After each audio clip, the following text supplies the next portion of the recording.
অলকানন্দার নির্বাসন। লেখিকা মম সাহা। পর্ব সংখ্যা ৯। হেমন্তের আকাশ আজ বোধ করি সকল নিয়ম অমান্য করিয়া অবাধ্য বর্ষণ লীলা ঘটাতে শুরু করল। এই বর্ষণের আশীর্বাদে শীতল হলো গ্রাম থেকে শহর সবটুকু অঞ্চল। তুলোর মতো ভাসা ভাসা মেঘগুলো আর দেখা গেল না। পাংশুটা একরং গগন বক্ষ জুড়ে নৃত্য জুড়ল। অঘোষিত নিশ্চুপ নিয়ন্ত্রণ নিয়ে অলকানন্দা দাঁড়িয়ে রইল নিজের সদ্য জন্মানো শ্বশুর বাড়িতে। তার পাশে অ্যালেন দাঁড়ানো। অথচ যাকে সে বিয়ে করেছে মিস্টার স্টিফেন, সে লোকটার এক চুলও দেখা মিলল না। সাদা শাড়িতে বৈধতার চিহ্ন, আর সেই চিহ্ন ঘোরাতেই হয়তো তার কপালে লাল টকটকে সিঁদুরটা নিজের শোভা বাড়িয়ে চলছে নিঃশব্দে। অল্প থেকে দরজার সামনে দাঁড় করিয়ে রাখা হলো বেশ অনেকটাক্ষণ। কার জন্য রাখা হলো, কেন রাখা হলো, এর কোনো সঠিক ব্যাখ্যা পাওয়া গেল না। তবুও সে ধ্বংসস্তূপের ন্যায় দাঁড়িয়ে রইল ক্ষুধার্ত কাকের মতো। শূন্য চোখে দাঁড়িয়ে দাঁড়িয়ে সবকিছু দেখতে লাগলো কেবল। একটু ভাত চাওয়ার খিদেই মনটা উথল-পুথল করল। কিন্তু অল্পমাত্র একটু নতুন বউ ভাব নিল। কথাটা ছড়িয়ে দিল, সকলের ভিড়ে জমল না। সবই কর্মচারীদের ভিড়, নানান রকমের মানুষ। অ্যালেন শীতল কণ্ঠে বলল, এরা আমাদের সার্ভেন্ট। আসুন, দাঁড়িয়ে আছেন কেন বাইরে? অ্যালেনের প্রশ্ন যেন গুরুতর অবাক হলো অলকানন্দা। চোখ মুখ খিটিয়ে বলল, আপনি তো দাঁড় করে রেখেছেন। কিছু না বলে। আচ্ছা, বরণ হবে না? বরণ? অ্যালেন যেন আকাশ থেকে পড়ল। বরণ শব্দটা, কথাটা এই যেন সে জীবনে প্রথমবার শুনল। তার চোখে মুখে তাই বোঝালো। অলকানন্দা কিঞ্চিৎ লজ্জা পেল। নতুন বউ হয়ে নিজের মুখে বরণের কথা বলাটা কি লজ্জারই না মতন কর্মকাণ্ড হলো? তার কি উচিত হলো এটা বলা? অলকানন্দা যখন অপ্রত্যাশিত লজ্জায় মাথা নুইয়ে ফেলল, তখন অ্যালেন ফ্যাল নয়নে তাকিয়ে প্রশ্ন ছুড়ল, লজ্জা পাচ্ছেন কেন? অলকানন্দা বুঝল হয়তো বরণ মানের সংস্কৃতিটা এখানে প্রচলিত নয়। অ্যালেন জেনেও আবার সে জিনিসটা জানার কৌতূহল নিয়ে থাকবে এমন মানুষ সে নয়। অলকানন্দার খুব গোপনে হতাশার শ্বাস ফেলল। সেও কেমন বোকা! এত অসম্মানের পর কেউ তাকে কেবল বাঁচানোর জন্য বিয়ে নামক চুক্তিতে সম্পন্ন করলো, আর সে কিনা বরণ ভেবে বসে আছে। কি বিলাসিতা! অলকানন্দা যেই না বাড়ির ভেতর জলরঞ্জক ফেলতে নেবে, ঠিক তখনই কোথা থেকে যেন লাল টকটকে এক চকচকে শাড়ি পরে উপস্থিত হলো একটি মিষ্টি বউ, যার চোখের নিচে ইতিহাসের বিধ্বস্ত হওয়া কুলসিত অতীতের ন্যায় কাজল লেপটে আছে। কি গাঢ় তার অন্ধকার! মনে হচ্ছে কোনো অদৃশ্য মরিচা হাসলে নিরীহ নয়নে জোড়া কচলে দেবে। যে ইতিহাসে লুকিয়ে আছে খুব আড়ালে রাখা। মানুষটার সিঁদুর কপাল জুড়ে লেপ্টে আছে, চুলের খোঁপায় সতেজ বেলি ফুল গাঁথা। কিন্তু অদ্ভুতভাবে মানুষটার সকল ল্যাপটানোর সাজও কেমন যেন মুগ্ধতা ছড়াচ্ছে। যেন সৃষ্টিকর্তার বড় কোমল রং করুণাতার সৃষ্টি। অলকানন্দার দৃষ্টিতে মুগ্ধতা নামলো। ঠিক তখনই মেয়েটা ছুটে এলো কেমন অদ্ভুত এবং তাড়াহুড়ো কণ্ঠে কর্মচারীদেরকে উদ্দেশ্য করে বলল, এ তোরা উলুদে শঙ্খে ফুটে নতুন বউ এসেছে। অথচ তারা কিচ্ছুটি করেনি। কেমন মেয়ে ছেলে রে তোরা! নতুন বউকে যে বরণ করতে হয় জানিস নে? সবগুলো অকাজের। তোদের রেখেছে কেন? আজই বিদায় করবো তোদের। মুগ্ধ করা মেয়েটির কণ্ঠ যেমন জোরে জোরে আসছে। সে যে স্বাভাবিক নয় তা তার অদ্ভুত আচরণে বেশ উপলব্ধিত বোঝা যাচ্ছে। অলকানন্দা বিস্মিত নয়ন জোড়া মিলে তাকিয়ে রইল মেয়েটির দিকে। কত সুন্দর মেয়ে যেন! বিধাতা বড় মায়া করে বানিয়েছে তাকে। অথচ মেয়েটার এমন অবস্থা কেন? তার কি মানসিক স্বাস্থ্য ভালো না? অলকানন্দার ভাবনার মাঝে এলেন উচ্চ এবং কর্কশ কণ্ঠে বলে উঠল, দেবু, এই দেবু, কোথায় আছো? ও বাহিরে কি করিতেছে? অ্যালেনের সচরাচর এত কর্কশ কণ্ঠের কথা বলতে দেখা যায় না। অলকানন্দার ভারী বিস্ময় হলো। তার মাঝেই এলোমেলো সেই নারীটি দূর হতে তেড়ে উঠল। এই, তুমি কিছু বোঝো না বাপু আমাদের রীতিনীতির ব্যাপারে? একটা চর দেব বড় মানুষের মুখে মুখে কথা বললে। আমি তোমার বড় হই না? আর নতুন বউয়েরও তো বরণ করতে হয়, জানো না তুমি? নতুন বউ, দাঁড়াও দেখি, তোকে একটু বরণ করি। অ্যালেন হয়তো আবার ধমক দিল, কিন্তু তাকে থামিয়ে দিল অলকানন্দা। দুর্বল কণ্ঠে বলল, আহ, করুক না একটু বরণ। অ্যালেনের কথা আর বলল না। ভেতর চলে গেল সে গটগট পায়ে। হয়তো দেবু নামের মানুষটাকে খুঁজতে বেরিয়েছে। সেই অস্বাভাবিক বউটা এগিয়ে এলো। অলকানন্দার মেয়েটার দিকে তাকালো। 22 কিংবা 23 বছরের একটা মেয়ে হবে। অ্যালেন থেকে কমপক্ষে 8-9 বছরের বড় কিংবা ছোট। কিন্তু তবুও মেয়েটা নিজের বরে দাবি করে যাচ্ছে। কিন্তু কেন? কে এই মেয়েটা? অলকানন্দার ভাবনার মাঝে চারপাশে শঙ্খধ্বনি উলুধ্বনি বেজে উঠল। মেয়েটা তার কাঁপা কাঁপা হাতে কি সুন্দর চোখে বরণ করে নিল অলকানন্দাকে। অলকানন্দার ঘোর লেগে এলো যেন। কেমন এলোমেলো দৃষ্টি মানুষটার। মেয়েটাকে সজোরে বরণ করতে দেখল সে। আহ্লাদে স্বরে বলল, এই নতুন বউ, পা রাখো দেখি। দুধে আলতার থালাটায় পা রাখো। দেখি, পা রাখো। অলকানন্দা তার পায়ের সামনে পেতে রাখা দুধ আলতা মেশানো থালাটার দিকে তাকালো। কতগুলো গোলাপের পাপড়ি ছিটিয়ে সেখানে রাখা, ভাসছে সেগুলো। অলকানন্দা সেখানে পা রাখতেই আঁতকে উঠল এবং গগন ভাঙানো চিৎকার দিয়ে উঠল। তার সামনে এতক্ষণে সুগন্ধ এবং দানপূরিত মেয়েটা কেমন পাষাণ হয়ে উঠল। বরণ ডালটা ছুঁড়ে মারল অলকানন্দার দিকে।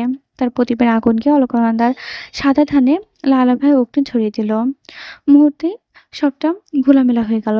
চিৎকার ছুটে এলো অ্যালেনের। ওই স্বাভাবিক মেয়েটার দিকে ভয়ানকভাবে হাসতে লাগলো যেন। ক্ষুব্ধ হলো সে। মেয়েটাকে বেশ ধাক্কা মেরে বসলো। কি করলে এটা বিহারিনী? কি করলে? অলকানন্দার ভীত উত্তেজিত মন দমে গেল। সে অদ্ভুত কণ্ঠে কেবল উচ্চারণ করলো, বিহারিনী।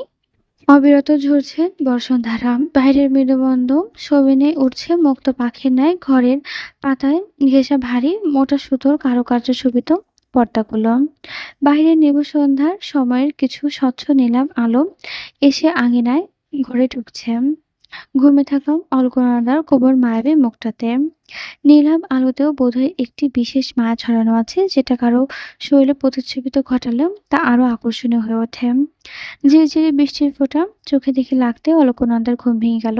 পায়ের মাঝে করা তীব্র যন্ত্রণাও সে হুট করে আরামত্ব বোধ করল, যা তার ঘুম আরো দ্রুত ভাঙিয়ে দিল। এত তীক্ষ্ণ যন্ত্রণায় হুট করে এত শীতলতা এলো কি করে? সাথে সাথে অলকনন্দা চোখ মেলল। মাথা ভনভন করছে। মায়াময় রুমটা তখন স্নিগ্ধতায় খেলা করলো যেন। অলকনন্দা নিজের পায়ের কাছটাতে তাকাতে দেখলো কেউ একজন বসে আছে। অলকনন্দা পুরকুচকে প্রশ্ন ছুড়ল, কে? সেকেন্ডের মাঝেই ঘরের চারপাশে আলোকিত করে দিল। জ্বলে উঠল আলো। হলুদ সাদার মিশ্রণে কতগুলো আলো। চকচক করে উঠল পুরো রুম। অলকানন্দা অপলক দৃষ্টিতে রুমের চারপাশে মাথা ঘুরিয়ে ঘুরিয়ে দেখতে লাগলো। খুব দামি কোনো পাথর দিয়ে তৈরি করা বাড়িটা। রুমের মাঝেও সাদা ঝলমলে পাথরের ছোঁয়া। মাথার উপর বিরাট বাতি। সে চেনে না এটা। এটা তো ঝাড়বাতিই বলে, তাই না? হবে হয়তো। কি ভয়ঙ্কর সুন্দর বাতি! ঘরটাও বিশাল বড়। সেখানে বিশাল খাট হতে শুরু করে বই রাখার আলমারি অবধি সকল জিনিসে পরিপাটি করে সাজানো গোছানো। কোথাও খুঁত খোঁজার উপায় নেই, কোনো ত্রুটি নেই। অলকনন্দা চোখ ঘুরে দেখতে দেখতে চোখ গেল ঘরের এক পাশে আরাম করে বসে থাকা স্টিফেনের দিকে। অলকনন্দার পায়ের কাছে বসে আছে বউ মতন একটা মেয়ে। সাজ পোশাক বলছে কর্মচারী। আর ঠিক সেই মেয়েটার পাশে দাঁড়িয়ে আছে এক মহিলা, হাসি হাসি মুখে। অপূর্ব সুন্দর সে নারীর হাসি, তবে নারীর গায়ের রং ঠিক ততটাই কুৎসিত। শরীরে খুব দামি শাড়ি জড়ানো, ঢাকায় মসলিন হয়তো। নরম কাপড়গুলো। অলকনন্দা শুনে এসেছে কাপড়গুলোর কথা।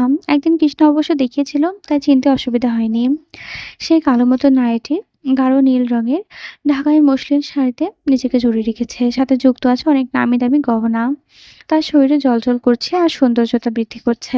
অলকনন্দা চোখ বেরিয়ে আসার উপক্রম। সে কোথায় এসেছে? তার কল্পনা দুনিয়া থেকেও বেশি চমৎকার এই বর্তমান, যা অবিশ্বাস্য। অলকনন্দা চেয়ে থাকতে দেখে হাসল সেই নারী। অলকনন্দার কিছু তার কাছে এসে আদরের সাথে বলল, কি দেখছো নন্দু? অলকনন্দা চমকালো এহেন সম্বোধনে। প্রথম দেখায় কেউ একটা আপন করে কি করে ডাকতে পারে, এটা তার কল্পনাতেও আসেনি। আমাকে ঠিক চিনতে পারছো না, তাই না? মলিয়া তিহত প্রশ্নে ধ্যান ভাঙল অলকানন্দার। সত্যিই চিনতে পারছি না, দুঃখিত। অলকানন্দার নিহিত স্বীকারোক্তিতে মহিলা একটু ঠোঁট বাঁকিয়ে হাসলেন। সে ইশারা করতে অলকানন্দার পায়ের কাছে মেঝেতে বসা মেয়েটা উঠে দাঁড়ালো। মেয়েটার জায়গা ছাড়তেই মহিলা আরেকটু এগিয়ে এলেন। অলকানন্দার মাথা খুব যত্নে হাত বুলিয়ে দিলেন। আমি স্টিফেনের মা। তোমারও মা কেমন? অলকানন্দা মহিলার কথা শুনে তৎক্ষণাৎ স্টিফেনের দিকে তাকালো। লোকটার সাথে এই মহিলার তেমন কোনো মিল নেই। লোকটার গায়ের রং অসম্ভব রকমের ফর্সা। চুলগুলো কালো বাদামি মিশ্রণের। চোখের মণিটার রংটা অস্বাভাবিক, কেমন নীলাভ নীলাভ ভাব।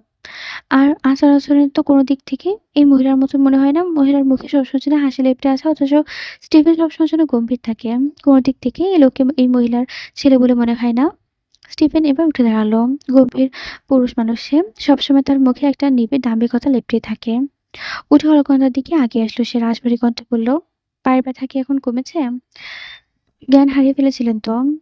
অলকনন্দা বুক ভেঙচি দিতে চাইল, কিন্তু সংযত করলো নিজেকে। যে মানুষ বিয়ের করে বউকে নিয়ে বাড়ির চৌকাঠ অব্দি এসে দাঁড়ায়নি, সে মানুষের মুখে এমন একটি প্রশ্ন বেমানান। তবুও ভদ্রতার খাতিরে অলকনন্দা প্রত্যুত্তর করলো, কমেছে। ব্যাস। স্টিফেন শান্ত ভঙ্গিতে আবার প্রস্থান ঘটল। মমতাময়ী সে নারী এখনো দাঁড়িয়ে আছে। তার ছেলের ঘর ছেড়ে বেরোতেই সে কিছুটা ব্যথিত স্বরে বলল, স্টিফেনের বাবার মতো হয়েছে। তা মা, তুমি কি করছো? কেমন আছো? অলকানন্দা মাথা নাড়ল। তন্মধ্যে স্টিফেনের ডাক ভেসে আসতে সে ব্যস্ত পায়ে ছুটে গেল। অলকানন্দা সবটা চুপ করে পর্যবেক্ষণ করলো। কক্ষ খালি হতে এতক্ষণে চুপ করে বসে থাকা কর্মচারী মেয়েটা বলে উঠল, আপনার তো নাকি স্বামী মারা গেছে, জমিদার মশাই। আপনার সাহেব কি দেখে বিয়ে করলো? আর আপনিও বা কেমন বিধবা মানুষ হয়ে আবার বিয়ে করতে বসে গেলেন? বাইরে খুব দূরে কোথাও বজ্রপাত হচ্ছে মনে হলো। কর্মচারীর কথাগুলো সে বজ্রপাতের চেয়েও ভয়ঙ্কর এবং ভারী শোনালো। কিন্তু অলকানন্দা চুপ থাকার পাত্রী নয়। মুখটাকে বেশ কঠোর করে জবাব দিল, তোমাদের সাহেবকে নিশ্চয় ভালো করে চেনো। যদি আমি তার কানে এই কথাগুলো তুলি, তবে তোমার কি পরিণতি হবে জানো তো? অলকানন্দা মোক্ষম জায়গায় মোক্ষম কথাটা বলেছে, যার ফলস্বরূপ মেয়েটা ভয় গুটিয়ে এলো। ভীতু ভীতু তার নড়বড়ে দৃষ্টি নিয়ে কম্পিত স্বরে বেশ অনুনয় করে বলল, সাহেব বোধহয় আমার ভুল হয়ে গেছে, মাফ করে দিবেন। আর কখনো আমি আপনাকে এগুলো বলবো না। সাহেবের কিছু জানাবেন না দয়া করে, তাহলে আমার প্রাণে মারতে একবারও ভাববে না তিনি। মেয়েটার কথা বলে অলকানন্দার পায়ের কাছে বসে হাসাহাসি করতে লাগলো। একটু আগে যে মেয়েটা চোখে ছিল তার ছিল ঠিক এই মুহূর্তে সেই মেয়েটার মুখে প্রাণের ভয়। স্টিফেন এবং মানুষটা কতটা ভয়ানক তা এই ঘটনা অনুভব করলেই বোঝা যায়। অলকানন্দার মায়া হলো, কোমল কণ্ঠে বলল, সবাই তো বাঁচতে চাই। তুমি যখন বাঁচতে চাইছো ঠিক আমিও বাঁচতে চেয়েছিলাম এই পথে, সেই জন্য আমাকে বাঁচতে হয়েছে। কখনো নিজের জায়গা থেকে অন্যকে বিচার করো না। মানুষ কতটা খারাপ পরিস্থিতিতে থাকতে পারে তা আন্দাজ না করে কিছু বলা উচিত নয়। তুমি যাও। মেয়েটা শুকরিয়া আদায় করতে করতে রুম ত্যাগ করলো। অলকানন্দার দৃষ্টি ভাবুক। সে যখন দরজার কাছে দাঁড়িয়েছিল তখন স্পিডের মাকে দেখেছে সে। উনি ছিলেন ছেলের সাথেই। আর সেই বউটা, তার সাথে অস্বাভাবিকতার কাণ্ড ঘটল কেন? বউটা কে? অলকানন্দার দৃষ্টি যার নিজের পায়ের দিকে যায়। ফোসকা পড়ে আছে তার ডান পায়ের তালুতে। দুধ আলতা ঠেলাটা মাত্রাতিরিক্ত গরম ছিল, যার ফলস্বরূপ এই দশা। বাঁ হাতের অধিকাংশ অংশটায় চটে গিয়েছে। লাল বর্ণ ধারণ করেছে বরণডালার আঘাতে। এত ব্যথা সইতে না পেরে অবশেষে জ্ঞান হারিয়েছিল মেয়েটা। এখন অবশ্য তেমন ব্যথা অনুভব করছে না শরীরে। ব্যথার স্থানে কি একটা যেন মলম পড়েছে। হয়তো সেজন্যই ব্যথা লাগছে না। অলকানন্দা বিছানা ছেড়ে নেমে দাঁড়ালো। পায়ে চাপ পড়ল। কিঞ্চিৎ ব্যথা অনুভব হলো। তবে সে পাত্তা দিল না সেইসবে। ধীরে ধীরে হাঁটতে গিয়ে সে দাঁড়ালো কোণ ঘেঁষে। বৃষ্টির ধারা অধিকাংশই রয়ে গেল। কোনো বিশ্রাম নেই তার। অলকানন্দার কোমল হাতটা বাড়িয়ে দিল জানালার বাইরে। বড় বড় বৃষ্টির ফোঁটাগুলো যেন নতুন এক আশ্রয় পেল, উন্মাদ হয়ে তার হাতে পড়তে লাগলো। মেয়েটা অপলক দৃষ্টিতে তাকিয়ে রইল সেই আঁধারের দিকে। তন্মধ্যে আবার বজ্রপাত হলো, চারপাশে বিদ্যুৎ চমকালো নিখুঁতভাবে। পৃথিবী যেন ছুঁয়ে গেল এক অপরস পাথরে খোদাই করা আলোতে। যে আলোয় পৃথিবী হয়ে উঠল উজ্জ্বল আর দীপ্তিময়। সেই আলোতে অলকানন্দার দৃষ্টিগোচর হলো বাইরের অবস্থানটা, যেখানে এই তিমিরচ্ছন্ন প্রকৃতিতে বৃষ্টিবিলাস করছে এক নারীর লতানোর মতন অঙ্গ। অলকানন্দা চিনতে ভুল হল না নারীটিকে, যার জন্য তার পায়ের আজ এই অবস্থা। সেই মেয়েটি বৃষ্টিতে ভিজে থাকছে, নারীটি হুঁশ নেই কোনো। সে নিজের মতন আহ্লাদে আটখানা হয়ে ভিজছে, হৈ হৈ করছে। অলকানন্দ বিড়বিড় ভাবে তাকিয়ে রইল মেয়েটার দিকে। ঠিক মিনিট পাঁচেক পেরোতে মেয়েটার কি মনে হলো যেন উপরে তাকালো। উপরে তাকাতে অলকানন্দার দৃষ্টিতে পড়ল সে। দৃষ্টিগোচর হতে সেটা যেন রেগে গেল। চারপাশ হাতটি কি যেন একটা খুঁজতে ব্যস্ত হলো। আঁধারের মাঝে অলকানন্দ স্পষ্ট দেখতেও পাচ্ছে মেয়েটাকে ঠিক কি করছে। কিছু বুঝে ওঠার আগে বিরাট একটি শব্দ হলো অলকানন্দা জানলার পাশে। আকস্মিক এমন শব্দে ভীত হয়ে যায় অলকানন্দা। মেয়েটা পাথর ছুঁড়েছে। অলকার ভিতর নয়ন জোড়া নিয়ে পেছনে যেতেই কারো শরীরের সঙ্গে শক্তপোক্তভাবে ধাক্কা পেল, যার জন্য তার ভয়টা আরো বেড়ে গেল বাড়াবাড়ি রকমের। সে ছিটকে দূরে সরে যেতে বুক ভরাট হলো একটি পুরুষালী কণ্ঠে, কুল ডাউন। কি হয়েছে এখানে? এমন শব্দ হলো কিসের? প্রশ্নটা কাছে দাঁড়িয়ে করলো স্টিফেন। পা চালিয়ে সে জানালার কাছে আগিয়ে এলো কিছুটা। মুহূর্তেই কুল বলা মানুষটা নিজের অনুমতি ধারণ করলো। ভরাট কণ্ঠে বলল, দেবু, কোথায় তুই? দেবু। হাঁক পাড়তে পাড়তে স্টিফেন ঘর ছেড়ে বেরিয়ে গেল। অলকানন্দা জানালার দিকে তাকালো। ততক্ষণে দিবু নামক লোকটাও চলে গিয়েছে মেয়েটার কাছে। আর কিছু সেকেন্ডের মাঝে স্টিফেনও উপস্থিত হলো সেখানে। সেখানে পৌঁছাতে সে বিশাল দানবাকৃতিক এক চড় বসালো দিবু নামক লোকটার গালে। কিছুটা ধমকে ধমকিয়ে যা বলার দরকার বলল, তবে বৃষ্টির ছোঁয়ায় সবকিছু অস্ফুটে তার কর্ণকুহরে পৌঁছাতে পারল না। কিন্তু বৃষ্টির মাঝে অলকানন্দা সেই মেয়েটার কেমন হিংস্র ভরা দৃষ্টি দেখতে পেল, যেন মুহূর্তে ধ্বংস করে দিবে তাকে সেই চোখ। অলকানন্দা জানালা ছেড়ে এসে দাঁড়ালো বিছানার পাশে, বসলো সেথায়। বুকের মাঝে তার অস্বাভাবিকতার ঝড়। এই দৃষ্টি তার বড্ড চেনা, বড্ড পরিচিত। কিন্তু এখানে সে এই পরিচিত দৃষ্টির খোঁজ নিতে পারবে না। সে যে বড় গোলকধাঁধায় পড়েছে আর তা বলার অপেক্ষায় রাখে না। রাত তখন মাঝারি, হেমন্তের আকাশে বহু বৃষ্টির পর ক্লান্তির গভীরতা। চাদরে অভিমুখী মুখ ঢেকেছে মেঘালয়দের বালু অস্ত্রে। অলকানন্দা বসে দাঁড়াবেন এক টেবিলের সামনে চেয়ার পেতে। উদ্দেশ্য নবনীলের কাছে পত্র লিখবে। পত্র দিও, লাস্টে যে এটাই লিখে শেষ করলো সে। চিঠি লেখা শেষ। কতগুলো এলোমেলো অনুভূতি লিখেছে সে এর মাঝে।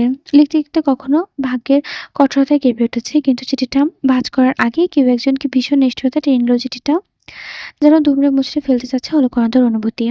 অলকানন্দা পাশ ফিরে তাকাতে দেখল স্টিফেন। লোকটার চোখ বরাবরের মতোই প্রাণহীন নয়, আজ কেমন ক্রুদ্ধ, কিছুটা টুলছো। মানুষটা জড়িয়ে আসা কণ্ঠে এলোমেলো ভাবে চিৎকার করে উঠল। চিঠিটা পড়ল সে।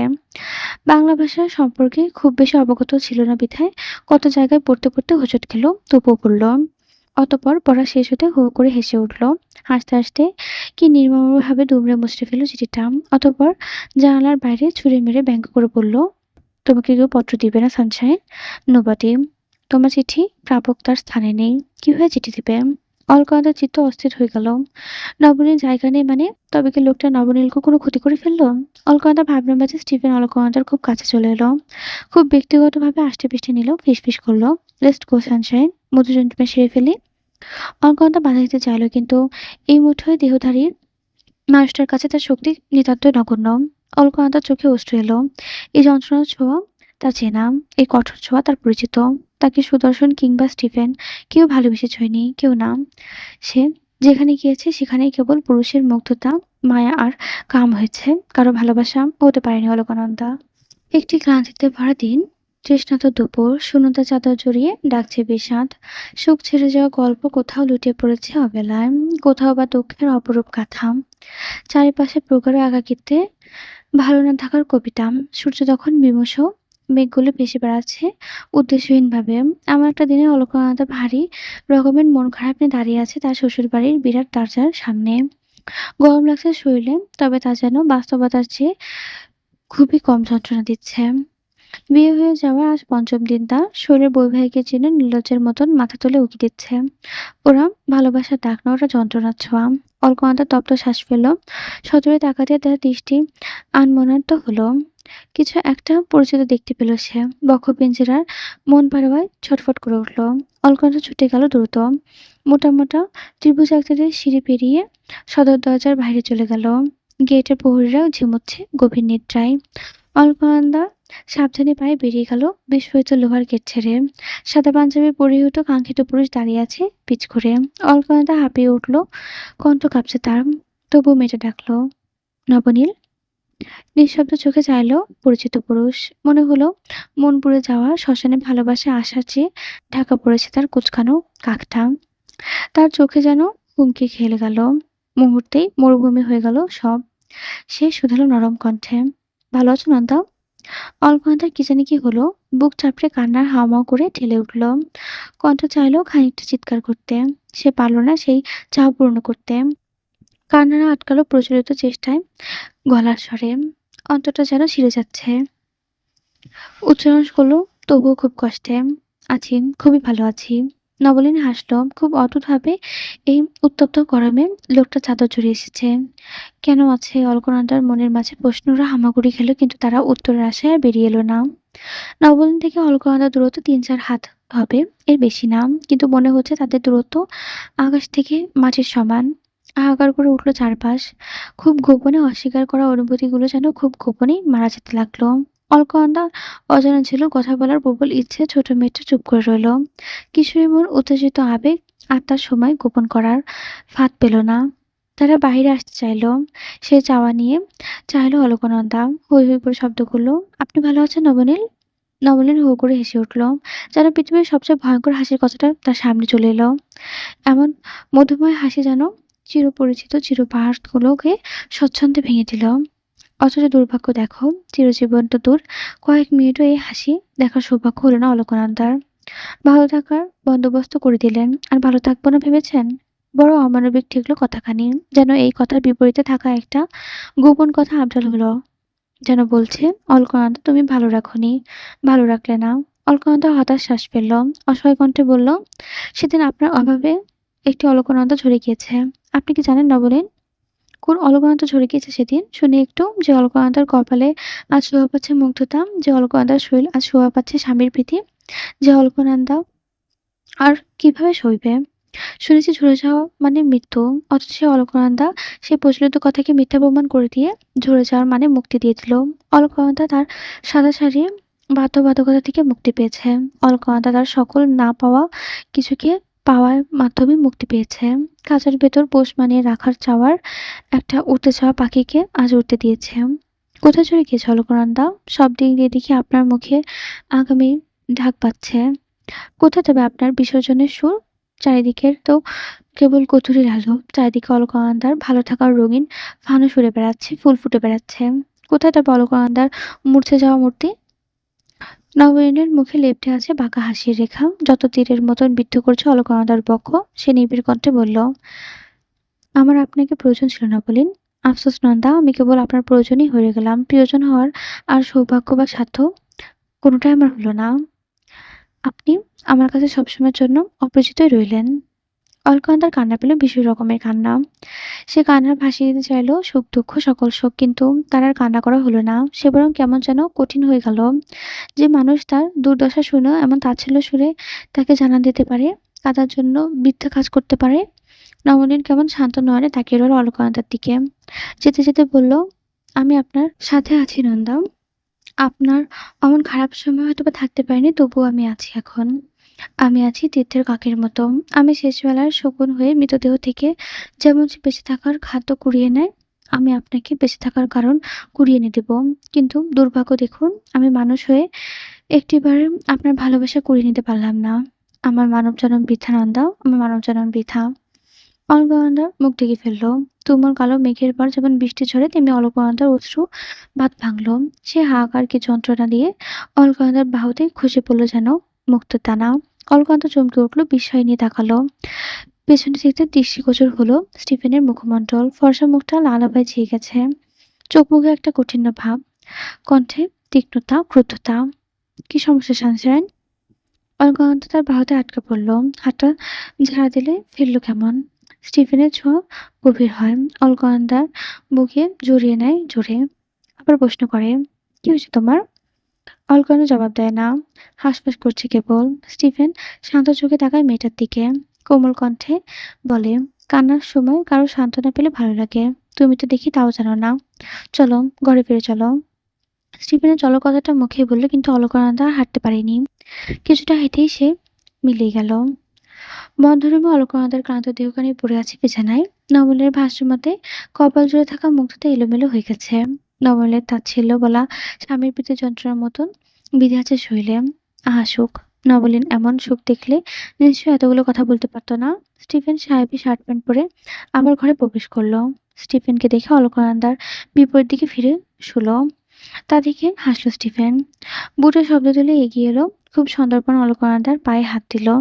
শীতল হাতের স্পর্শে পেটে অলকানন্দা কেঁপে উঠল। পাটা টেনে বসল।